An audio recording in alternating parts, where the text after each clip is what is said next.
যাদের নামাজ পড়ার সময় দুনিয়াবি চিন্তা মনে আসে বা নামাজে অমনোযোগী তৈরি হয়, তারা ভিডিওটি শেষ পর্যন্ত দেখার অনুরোধ রইল। হযরত আলী রাদিয়াল্লাহু তাআলা আনহুর কাছে একজন ব্যক্তি এসেছে। তখন লোকটা বলল, হুজুর, আমার নামাজে মন বসে না।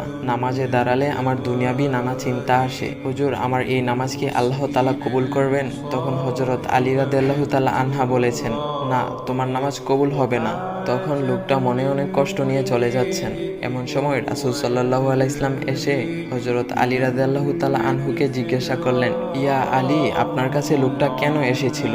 এসে দেখি মন খারাপ করে চলে গেল। কেন, কি হয়েছে আমাকে বলুন। তখন আলী রাদিয়াল্লাহু তাআলা আনহু বলেন, তিনি আমার কাছে জানতে এসেছেন যে নামাজে দুনিয়াবি চিন্তা আসলে নামাজ হবে কিনা। আমি বলেছি, না, তোমার নামাজ কবুল হবে না।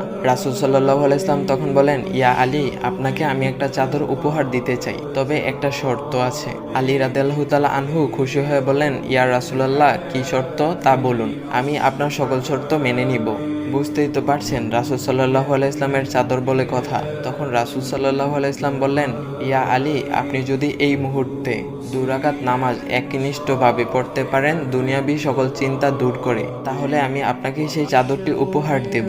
আলী রাদিয়াল্লাহু তাআলা আনহু বলেন, এটা তো সাধারণ ব্যাপার। আলী রাদিয়াল্লাহু তাআলা আনহু তখন নামাজে দাঁড়িয়ে গেলেন আর তিনি নামাজ পড়তে শুরু করলেন। এমন সময় তার মনের মধ্যে শুধু ভাবনা চিন্তা আসতে শুরু করলো, আচ্ছা, আমাকে যে রাসূল সাল্লাল্লাহু আলাইহি ওয়াসাল্লাম যে চাদরটা দিবেন, সেটা কি ফাতিমার চাদর নাকি রাসূল সাল্লাল্লাহু আলাইহি ওয়াসাল্লামের? আচ্ছা, চাদরখানা দেখতে কেমন হবে? এই বিভিন্ন বিষয় নিয়ে ভাবতে লাগলেন। তিনি ভুলেই গেছেন যে দুনিয়াবি চিন্তা নামাজে আনতে রাসূল সাল্লাল্লাহু আলাইহি ওয়াসাল্লাম নিষেধ করেছেন। এর মধ্যে আলী রাদিয়াল্লাহু তাআলা আনহুর নামাজ পড়া শেষ। আলী রাদিয়াল্লাহু তাআলা নামাজ শেষ করে রাসূল সাল্লাল্লাহু আলাইহি ওয়াসাল্লামকে বলতেছেন, ইয়া রাসূলুল্লাহ, আমি আপনার শর্ত মেনেছি, এখন আমাকে চাদরখানা উপহার দেন। রাসূল সাল্লাল্লাহু আলাইহি ওয়াসাল্লাম বলেন, ইয়া আলী, আপনি কি একনিষ্ঠভাবে দুনিয়াবি চিন্তামুক্ত ছাড়া 2 রাকাত নামাজ পড়েছেন? তখন আলী রাদিয়াল্লাহু তাআলা আনহা মুচকি হেসে বললেন, না ইয়া রাসূলুল্লাহ, আমি আপনার চাদর নিয়ে অনেক কিছুই ভেবেছি।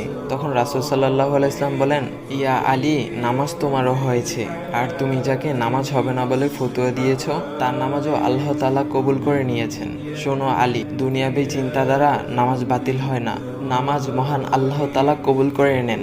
সকল ফরজ নিয়ম কানুন মেনে নামাজ পড়লে নামাজ হবে ইনশাল্লাহ। তবে আমাদের সকলের উচিত নামাজ আদায় করার সময় একমাত্র আল্লাহকে স্মরণ করে নামাজ আদায় করা।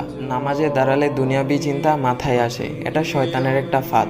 আল্লাহ তাআলা আমাদের সকলকে শয়তানের কুমন্ত্রণা থেকে হেফাজত রাখুক এবং সঠিকভাবে মনোযোগের সাথে নামাজ আদায় করার মতো তৌফিক দান করুক। সবাই বলি আমিন। চাইলে ভিডিওটা আপনি অন্যদের কাছে শেয়ার করতে পারেন, এতে অন্যদের ভুল ভ্রান্তিগুলো দূর হবে।